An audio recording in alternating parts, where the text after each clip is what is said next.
이제 다음 주에 우리가 맥주 감사주의를 지킨다고 광고를 했고, 이제 봉투가 이렇게 나가면 어떤 분들은 그렇게 생각해요. 아이고, 하나님이 배가 고프신가 보다. 내가 조금 보태줘야 될 것 같다. 이런 생각을 가지시면 전혀 오산입니다. 하나님은 우주 만물이 다 하나님 것입니다. 그런데 하나님께서 배가 고파서 너희들 안 도와주면 굶어 죽을 것 같으니까 좀 도와달라는 뜻으로 감사주의를 지키라는 게 아니고, 그 감사주의를 지키라고 하는 속에는 아주 귀한 뜻이 담겨 있어요. 그런데 감사주의를 여러 번 지나고 교회 생활 수십 년 해도 그 깊은 뜻을 헤아지를 못해요. 그러니까 아이고, 쓸 때도 맞는데 돈도 없는데 또 뭐 돈 내라 그런가 보다, 이렇게 생각을 하기 때문에 이게 참 하나님을 오해하는 것입니다. 그런 사람은 하나님을 못 오가게 돼요. 왜? 하나님은 지금 엄청난 은혜 속에서 나를 잠기게 하려고 이 감사주의를 지키라고 한 것인데, 하나님을 거짓 취급을 하고 있으면 하나님께서 대단히 섭섭한 거지요. 사람들은 몰라도 오늘 참여한 저와 여러분은 하나님께서 왜 감사주의를 지키라고 하셨는지 그 뜻을 확실히 알고 지키게 되면 은혜가 넘치게 될 줄로 믿습니다. 네. 자, 그러면 오늘 이 말씀은 무슨 말씀이냐 하면, 첫째로 우리에게 하나님이 우리에게 하고 싶은 말씀이 뭐냐 하면, 인생의 복은 누가 주느냐, 복을 어디서 오는 거냐, 이걸 가르치고 싶으신 거예요. 그래서 감사주의를 지키라 하는 것입니다. 제가 만든 이야기가 아니고 오늘 16장 10절에 보면 그렇게 말씀했습니다. 우리 10절을 다 같이 한번 읽겠습니다. 시작. 내 하나님 여호와 앞에 77절을 지키되 내 하나님 여호와께서 내게 복을 주신 대로 내 힘을 헤아려 차원하는 예물을 드리고, 이게 보니까 내 하나님 여호와께서 내게 복을 주시는 대로, 복을 누가 주는 겁니까? 하나님이. 예수를 믿는데도 복을 어디서 온 줄을 모르는 사람이 있어요. 복은 하나님이 주신 거예요. 그러면 여러분, 우리가 이제 방금도 전기가 안 들어왔는지 불이 꺼지고 이러는데, 이게 전기가 있잖아요. 안 들어오면 여러 가지가 마비돼 버려요. 뭐 이제 전기 없을 때는 어찌 살았는지 모르지만 전기가 들어온 뒤로부터는 작동된 게 선풍기, 에어컨, 마이크, 뭐 영상 모든 게 전기로 되잖아요. 그런데 전기가 없으면 불편하고 그렇게 편리한데 전기가 어디서 오는 줄을 몰라. 어떻게 만들어진 줄도 몰라. 그래 되면 안 되는 거죠. 적어도 전기가 어떻게 해서 들어오고 있는 줄은 알아야 되고, 선이 어디로 연결되어 있는 줄은 알아야 되는 거거든요. 마찬가지로 우리가 하나님의 복을 그렇게 사모하고 복 받기를 그렇게 원하면서도 이 복이 어디서 오는 줄을 몰라요. 그런데 확실히 그걸 가르쳐 주기 위해서 감사주의를 지키라는 것인데요. 그런데 사람들은 이 복이 어디서 오는가, 첫째 생각하고 있는 것은 태어날 때부터 복을 가지고 태어난다, 그렇게 생각하는 사람들이 있어요. 여러분 많이 들어보셨죠? 자, 자기 먹을 것은 자기가 타고난 거야. 우리 어머니 옛날에 늘상 한 말씀이, 우리가 팔남 맺는데 아이고 먹기 힘든데 식구가 많다 그러면 다 자기 먹을 것 자기 갖고 태어난 거야, 그런가 보다 하고 질린 줄 알았는데, 그게 사람의 머리에서 나온 생각이에요. 성경은 태어날 때 네가 복을 갖고 태어난다. 그럼 난 잘 산다. 아이고 나는 복을 많이 갖고 태어났구나. 저 가난하네. 아이고 지금 복이 없이 태어났네. 그게 아니에요. 속고 있는 거예요. 사람이 태어날 때 복을 가지고 태어난 게 아니다 그 말이죠. 두 번째로는 우리가 착각하고 있는 게, 부모가 자녀에게 복을 준다고 생각을 하는 거예요. 그게 또 잘못된 생각이에요. 그러니까 여러분, 제사상을 잘 차린 사람들이 있어요. 부모님 살아계실 때는 내 몰라라 해놓고 돌아가신 뒤에는 막 상다리가 휘어지도록 제사상을 차리고 무덤을 잘 가꾸고 비석을 세우고 가서 때마다 가서 차례를 지내고 그런 사람들이 있거든요. 근데 그 사람들의 심리를 가만히 조사해 보면 부모 위해서 그런 게 아니에요. 아이고 나 복 많이 주세요. 돌아가신 조상님 나 복 좀 많이 주세요. 자기 복 달라고 그렇게 열심히 제사를 잘 지내요. 그런데 부모님이 복을 주는 게 아니에요. 물론 약간의 영향은 줄 수 있어요. 부모님을 잘 공경을 하고 살아계실 때에 잘 섬기면 하나님께서 복을 주신 것이지 죽은 부모가 복을 주는 게 아니라니까요. 죽은 부모도 지옥 간 사람도 있는데 자기 영혼도 자기 마음대로 안 되는데 죽은 사람이 살아있는 사람 잘 되게 하고 못 되게 하고 그럴 자격이 없어요. 그러니까 부모가 복을 준다. 대단히 잘못된 생각이에요. 그렇다고 해서 부모를 함부로 하면 안 되고 잘 섬기면 하나님이 복을 주는 것이죠. 세 번째로는 미신이 복 준 줄로 생각하는 사람들이 있습니다. 그거 대단히 잘못된 거죠. 새해가 밝아지면 동해안으로 가고 높은 산에 올라가 가지고 동쪽에서 떠오르는 태양을 바라보면서 합장을 하면서 소원을 이루어 달라고 그렇게 멀리 정동진까지 몇 시간 걸려 가지고 가서 태양을 보고 빌어요. 그런데 성경에 태양이 복 준단 말이 한마디도 없어요. 그건 차라리 우상이다. 하나님이 만든 피조물인데 태양을 섬겨서 복 받는 게 아니다 이 말이죠.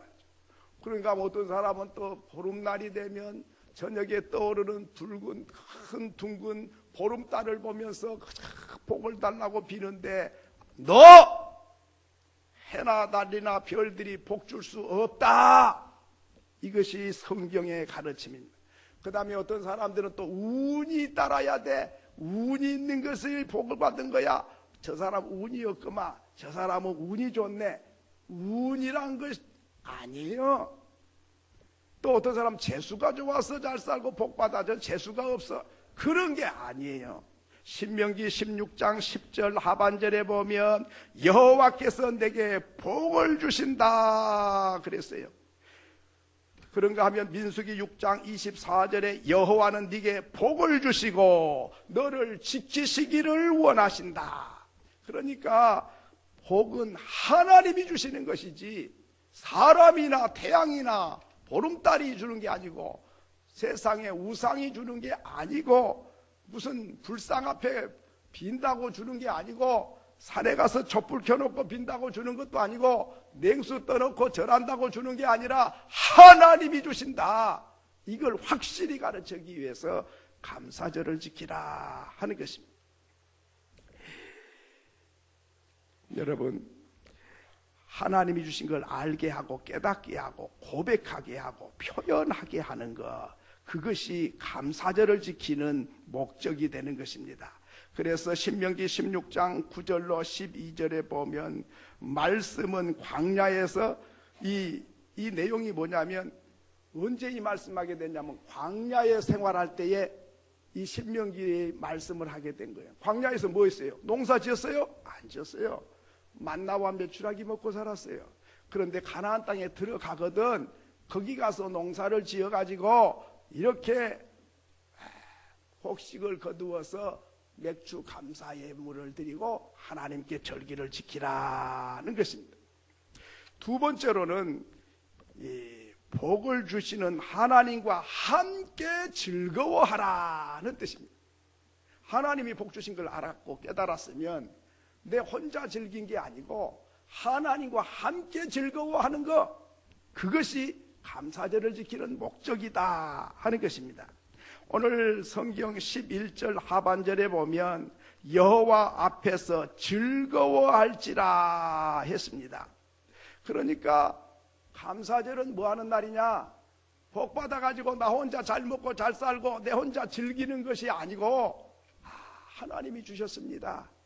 하나님의 은혜입니다. 건강도 하나님이 주셨고 먹고 살도록 직장도 주셨고 사업터도 주셨고 사고 많고 질고 많은 세상에서 나를 눈동자같이 지켜주셨고 때마다 하루 3끼씩 필요한 양식을 주셨습니다. 그 양식은 내가 쌀을 사다 먹는 것 같지만은 하늘에서 비를 내리시고 햇빛을 비치시고 적당한 온도를 주시고 이런저런 여건을 주셔서 우리가 잘 먹게 된 것은 사람이 수고도 하고 땀도 흘렸지만은 결정적으로는 하나님이 주셨기 때문에 하나님과 함께 기뻐하고 하나님과 함께 즐거워하는 것, 그것이 감사주의를 지키는 목적이다 하는 것입니다. 그러면 하나님과 함께 즐거워하는데 어떻게 하면 하나님과 함께 즐거운가? 옆에 계시면 같이 밥도 나눠 먹고 이렇게 하겠는데 하나님 눈에 안 보이니 어떻게 하면 하나님과 함께 즐거워하는가? 10절에 보니까 내게 복 주시는 대로 내 힘을 헤아려. 하나님이 복 주시는 대로 네 힘에 알맞게 하나님께 예물을 드려서 하나님이 주셨습니다 하면서 하나님과 함께 즐거워해라 하는 것입니다. 어떤 사람은 말로만 하나님과 함께 즐거워하는 사람이 있어요. 아이고 하나님이 주셨습니다 하고 자기만 즐겨. 그게 아니고 하나님께 주시는 힘대로 드리면서 하나님이 주신 것을 고백하게 되고 하나님께 감사하고 하나님을 노래하고 하나님을 높여드리면서 하나님 살아온 것이 하나님의 은혜요, 오늘까지 누리고 쓰는 것이 하나님의 복입니다, 하나님이 주셨습니다 하는 마음으로 이렇게 힘대로 예물을 드리는 것이 하나님과 함께 즐거워하는 것이다. 두 번째로는 하나님과 함께 즐거워하는 방법이 뭡니까? 예물을 드리는데 자원하는 마음으로 드려야 된다. 막 드려요? 안 드려? 왜 안 드려? 막 이래가지고 억지로 그러면 안 돼요. 인색함으로 안 드리고 싶은데 자꾸 드리라니까 그냥 막 못마땅한데 막 할 수 없어서 그러면 안 돼요. 자원하는 마음, 기쁜 마음, 감사하는 마음을 담아서 드려야 된다 하는 것입니다. 세 번째로는 하나님과 함께 즐거워하는 방법이 뭐냐면 복 주실 것이니 예물을 드리라. 신명기 16장 15절 하반절에 보면 그렇게 말씀했습니다. 우리 15절을 같이 읽겠습니다. 시작. 내 하나님 여호와께서 택하신 곳에서 너는 이랫동안 내 하나님 여호와 앞에서 절기를 지키고 내 하나님 여호와께서 내 모든 소출과 내 손으로 행한 모든 일에 복 주실 것이니 너는 온전히 즐거워할지니라. 복 주셨다는 것입니까? 앞으로 주실 것이다는 뜻입니까? 주실 것이다. 그러니까 아까 말씀드린 대로 이스라엘 백성이 지금 농사 짓는 시대가 아니라니까요. 아침마다 만나와 메추라기가 내려서 광야에서 먹고 살았어요. 그런데 가나안 땅에 들어가거든 농사 지을 것이다. 그러니 복을 받아갖고 감사하라는 게 아니고 앞으로 복 주실 것이기 때문에 하나님께 기뻐하며 드리면서 감사해라. 그러니까 아까 우리가 인사했지요. 감사하는 사람은 미래를 사는 거예요. 미래에 하나님이 복 주실 것이기 때문에 지금 감사하는 거예요. 그러니까 여러분 오늘 우리는 이스라엘 백성들이 어떻게 생각했습니까? 40년 동안 살아오면서 복을 누렸잖아요. 그리고 앞으로도 가나안 땅에 들어가서 농사를 잘 되게 하실 거거든요. 그러니까 복 주실 것이니 감사하라. 이게 참 중요해요. 여러분 오늘 우리가 생각하기를 복을 받으니까 감사하고 복을 못 받으니까 감사 안 하고 그 수준으로 살지요. 그 사람은 과거에 사는 거예요. 과거에 받았으니까 감사하고 못 받았으니까 감사 안 하고. 이 사람은 과거 사람이에요. 그런데 지금이 아니라 앞으로 하나님이 복 주실 것이기 때문에 감사하는 사람, 이 사람은 미래를 사는 것입니다. 미래를 사는 사람은 하나님께서 그 사람 벌써 알아요. 그러니까 여러분 우리 자녀들도 보면 어머니 고맙습니다, 아버지 감사합니다, 그저 감사하면 이거 미래에 더 많이 줘야 되겠다. 이거 참 됐다 얘가. 그런데 해준 게 뭐 있어요? 뭐 엄마 아빠 뭐 하려고 나를 낳아가지고 이 고생을 시켜요. 이러고 덤비면 어휴, 이게 감당이 안 돼요. 뭐 있는 것도 줬던 것도 빼앗고 싶어요. 하나님께서는 미래에 복 주실 것을 감사하는 사람, 받았기 때문이 아니라 주실 것을 믿고 감사하는 사람, 과거를 갖고 감사하는 게 아니라 미래를 갖고 감사하는 사람, 이 사람이 미래지향적인 사람이지요. 이런 사람 찾아보기 많지 않습니다. 뭘 했으니까 조건부가 따르는데 미래에 주실 것을 바라보고 오늘 기뻐하고 감사하는 사람, 이 사람은 보통 사람이 아니죠. 그 사는 걸 보면 앞으로 이 사람이 어떤 인생을 살지가 보이는 거지요. 감사의 사람, 앞서가는 사람, 감사의 사람, 전진하는 사람, 감사의 사람, 발전하는 사람, 감사의 사람, 미래를 열어가는 사람. 반대로 불평하는 사람, 원망하는 사람, 어찌 될까요? 앞길을 틀어막는 사람이에요. 그래서 성경은 감사하는 사람이 되고 또 하나님과 함께 즐거워하는 사람이 되라는 것입니다. 여러분, 다윗이 하나님이 그렇게 기뻐한 이유가 뭔지 아십니까? 시편 116편 12절에 보니까 다윗은 하나님의 의뢰를 무엇으로 보답할꼬? 한번 읽겠습니다. 시작.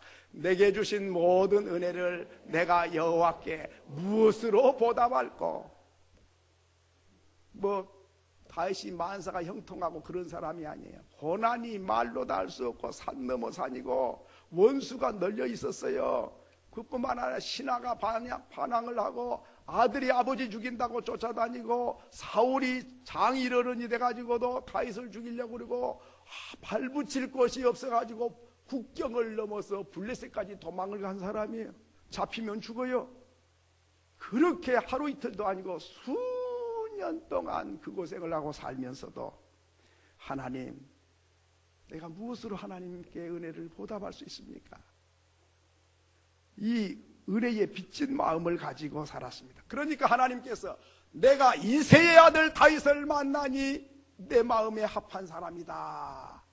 그래서 다윗을 그렇게 하나님이 좋아하시고 그렇게 축복하시고 그래서 다윗을 높이시고 왕이 돼가지고 전쟁하는데 100번 싸워서 100번 이기게 하시고 놀라운 역사가 일어납니다. 감사하는 사람, 은혜에 빚진 마음 가지고 사는 사람, 이 사람을 하나님은 앞을 열어서 하나님이 어떻게 대우하신가를 보여주시는 것이죠.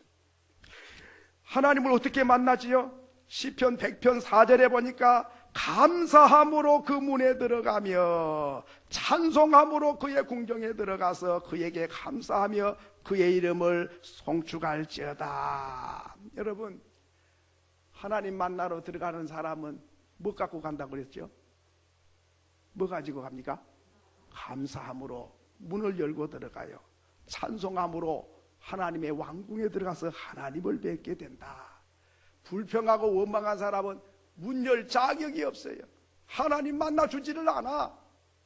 그런데 감사하는 사람에게 하나님은 문을 활짝 열으시고 왕궁을 열어서 하나님을 만나는, 왕을 만나는 그 기쁨을 주신다. 그러니까 감사하지 않고는 하나님을 섬길 수가 없어요. 그러니까 얼굴 표정을 보면 굳어 있어. 기쁨이 없어. 그런데 감사하고 은혜에 빚진 마음을 가진 사람은 언제나 밝고 명랑하고, 어떻게 은혜를 보답할까? 하나님이 태산 같은 은혜를 주셨는데, 독생자 아들을 나를 위하여 내주셨는데, 십자가에 피 흘려 죽으셔서 나를 구원하셨는데 그 은혜를 내가 무엇으로 보답할까? 은혜에 빚진 자, 이 사람 감격해요. 그 사람 표정은 밝아요. 그 사람 감사가 늘 끊이지를 않아요. 그 사람이 하나님과 함께 기뻐하는 사람이다 하는 것입니다. 원망한 사람은 어떻습니까? 원망한 사람 앞이 틀어막혀요. 고린도전서 10장 10절에 보니까 한번 읽겠습니다. 시작. 그들 가운데 어떤 사람들이 원망하다가 멸망을 시키는 자에게 멸망하였나니 너희는 그들과 같이 원망하지 말. 원망한 사람은 대가가 뭐예요? 뭔 상급 받았습니까? 멸망. 광야에서 원망한 사람 다 떼죽음을 당해버렸어요. 그 감사한 사람은 하나님이 왕궁의 문을 여시고, 원망하는 사람은 더 이상 살 가치가 없다고 하나님은 판단하신 거예요.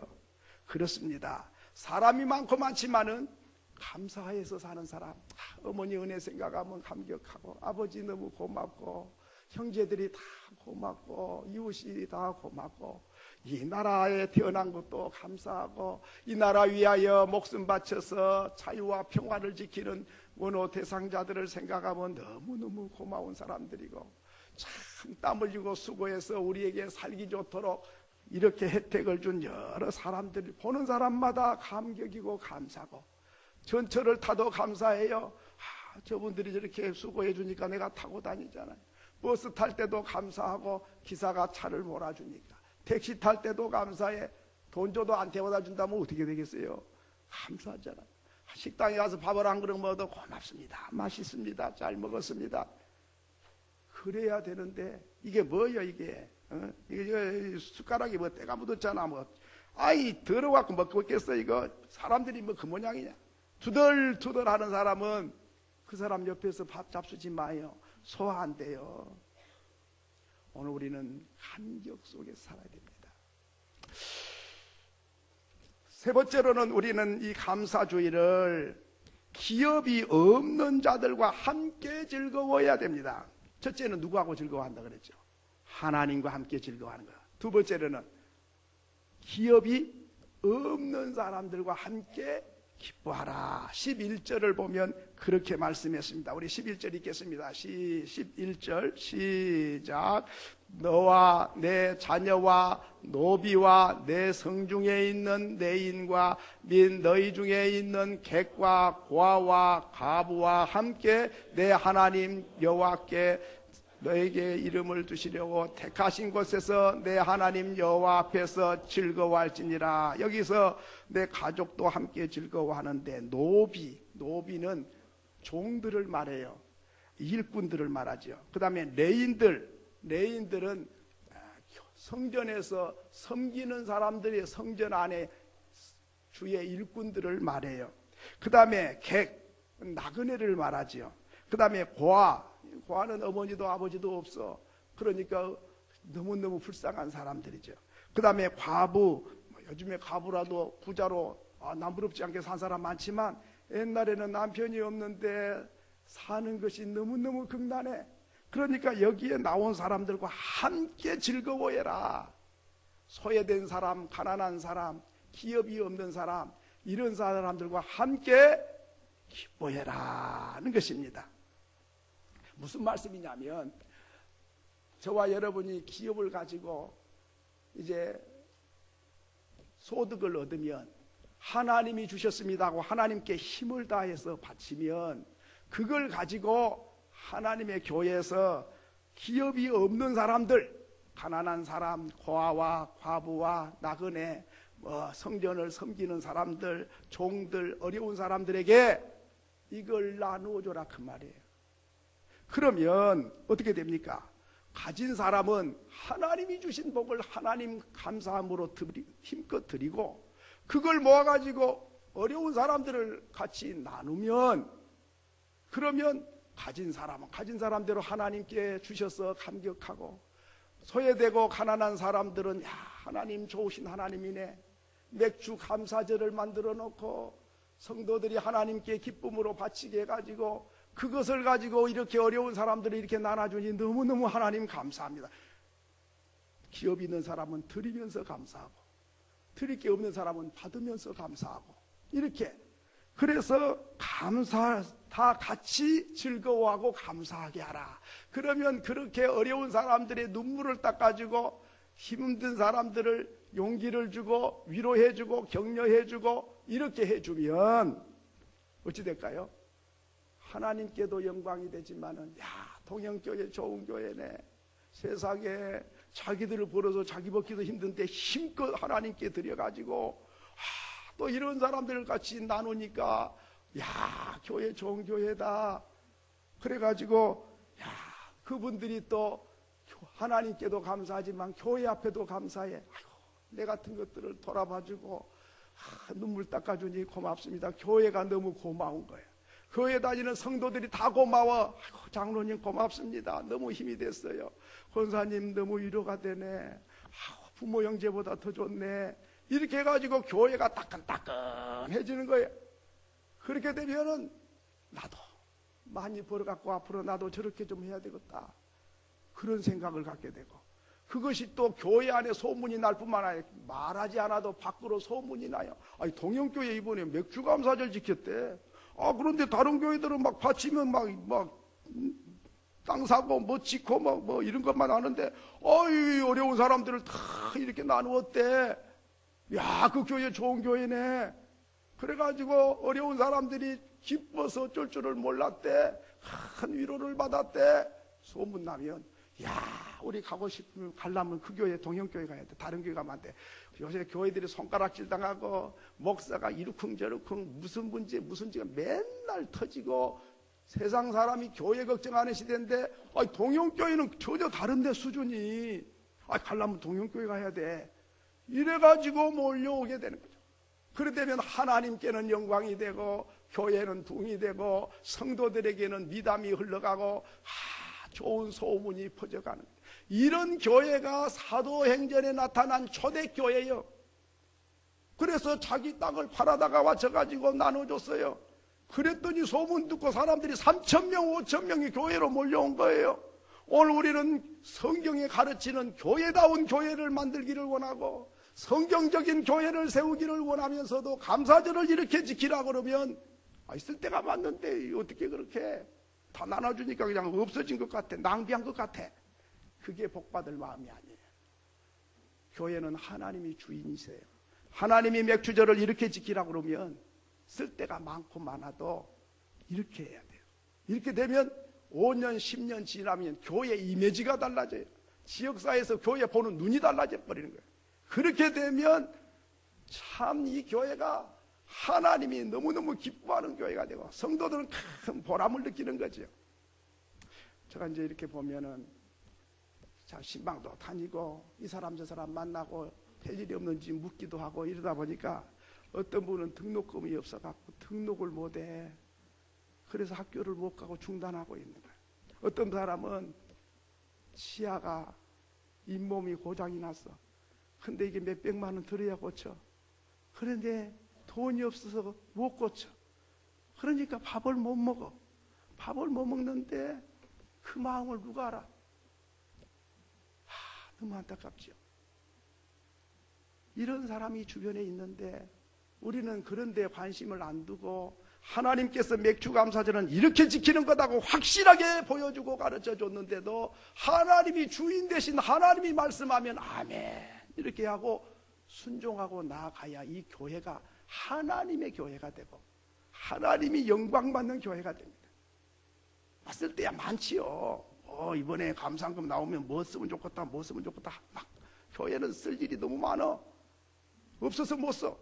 그래도 오늘 우리가 이런 뜻을 모아가지고, 하나님이 그냥 배고프니까 봉투에 그냥 한 푼 담아줘야 되겠다, 그런 마음이 아니고, 힘 주시는 대로 감격하는 마음을 담고 그렇게 드려서, 그렇게 나누어서, 그렇게 하나님을 영화롭게 하고 우리 모두가 웃음을 찾아주고 기쁨을 회복시켜주고 미담이 흘러가고 아름다운 소식이 흘러가고 교회가 그냥 따끈따끈한 모습이 보여지고 들려지면 교회 부흥되는 건 일도 없어요. 초대교회가 보여주잖아요. 그런데 오늘 우리는 너무 계산적이고 내 생각만 하고 사는 거예요.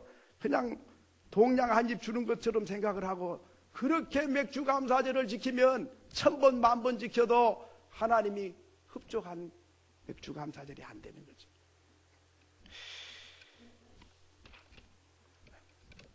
여러분, 공산주의와 기독교가 뭐가 다른지 아십니까? 공산주의하고 기독교하고 같은 점이 있고 다른 점이 있어요. 같은 점이 뭐냐면 나누어서 똑같이 쓰자는 거예요. 공산주의도 나누어서 같이 쓰지, 뭐 많이 갖고 너는 부자고 너는 가난하고 그러지 말고 다 나누자, 똑같이. 이게 공산주의예요. 그런데 공산주의와 기독교가, 기독교도 마찬가지죠. 같이 나눠 쓰자는 거예요. 이게 하나님 뜻이에요. 자, 고린도후서 8장 14절로 15절을 한번 읽겠습니다. 여기에 하나님의 소원이 들어있어요. 고린도후서 8장 14절로 15절 시작. 이제 너희의 넉넉한 것으로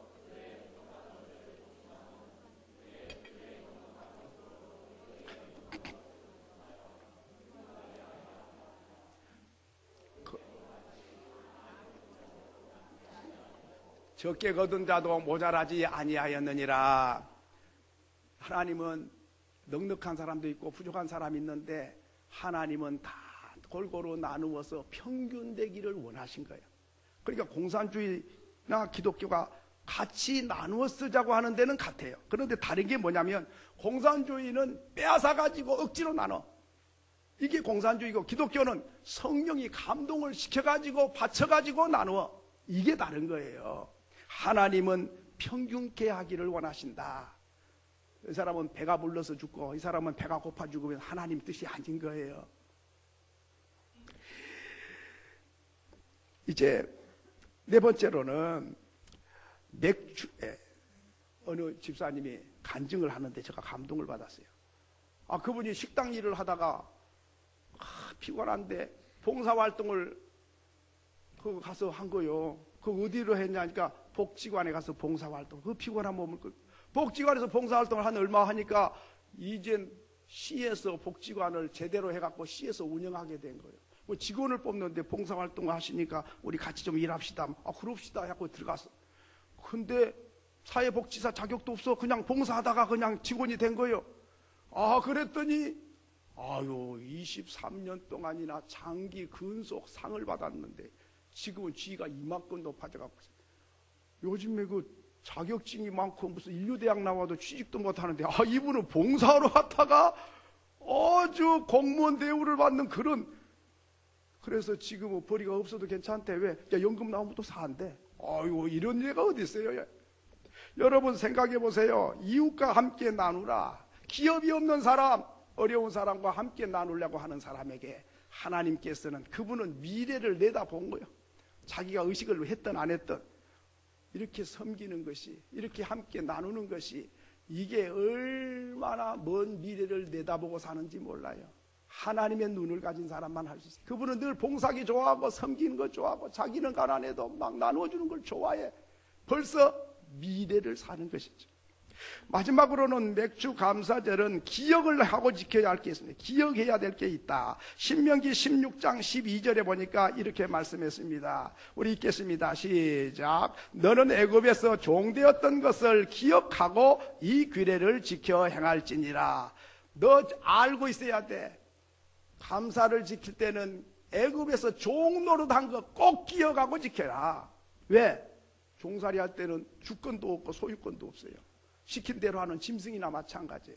그렇게 고난 속에 배고플 때, 어려울 때에, 종노릇 할 때, 가난할 때 그때를 기억하고 감사절을 지키라. 부자 때를 기억하면 원망이 나와. 잘 나가던 시대를 생각하면 괴로워. 그런데 밑바닥 인생 가장 춥고 어려울 때, 종살이 할 때를 기억하면 감사밖에 안 나온 거죠. 그래서 하나님께서는 종되었던 걸 기억해라. 종되었던 걸 기억하면 기업 없고 가난하고 어려운 사람들을 내가 경험해 봤기 때문에 그냥 보고 있을 수가 없어요. 그런데 그런 기억을 못하면 하나님은 나를 다시 종된 그 어려운 기억을 할 수 있도록 그런 분위기로 만들어갈 수가 있어요. 왜? 네가 왜 가난한 자 마음 몰라줘? 그때를 기억하고 바로 그때 심정이 어땠는가를 기억하고 감사절을 지키라 하는 것입니다. 이제 말씀을 맺습니다. 사랑하는 성도 여러분, 우리가 맥주 감사절을 왜 지킵니까? 하나님이 지키라는 명령입니다.